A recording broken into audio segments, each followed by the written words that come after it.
So at different stages of the paintings, I tend to use different brushes. We're just still at the beginning stage, and you notice that most of my brushes are large, and most of them are old brushes because I tend to ruin them. They scrub a lot with them, which is a push stroke like this rather than a pull stroke.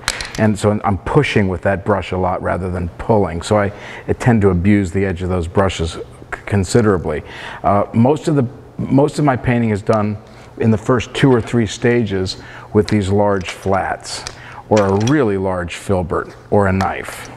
I tend not to use any of this until the 3rd or 4th stage of the painting. The brush stroke is kind of like the punctuation in your sentence. If I don't want to use monosyllabic words all the time because people will get bored or they'll get real excited, but I try to vary that size. So at the beginning stage of the painting, I want to use this is the biggest stroke as I'll make, and it gives me the most ridges and the most ability to react to things. So right now I've got mostly these large flats, and I actually get them from Richardson, and I think they're in California, and they're a really good brush because they hold this tip really nicely. You've got that real thin edge, and that's why I have the paper towels under my arm all the time.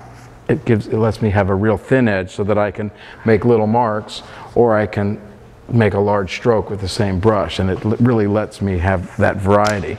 The filberts are done mostly as a scrub. If I want a random application, I'll tend to leave a mark in with that large filbert, and I hold it rather aggressively. The flats I tend to hold very gingerly because they're fragile.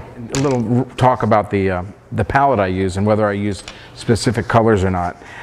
I tend to make those choices when I lay my palette out rather than having so many color choices available. So I'll have 1 or 2 yellows, usually 2 blues, and usually a purple and an orange instead of a red, so that I play more with color combinations rather than specific colors.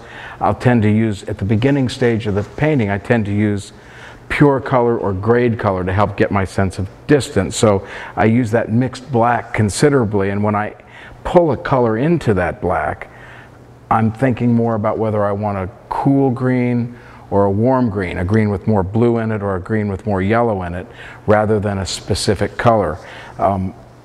There is one time when I do think of a specific color, and that's a permanent green light. And for that end, I usually take my lemon yellow and my, actually that's a cad yellow medium, and my phthalo blue, and mix up a permanent green light as a middle reference.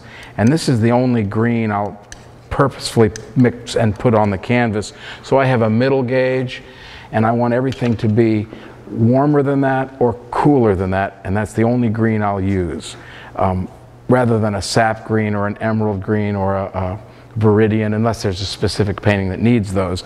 I'll mix up this permanent green light, which is a mixture of cad yellow medium or cad lemon, and phthalo blue, and I put that in as a middle gauge, and that's about the only green I'll use in the whole painting. Everything else is mixed off of that mixed black.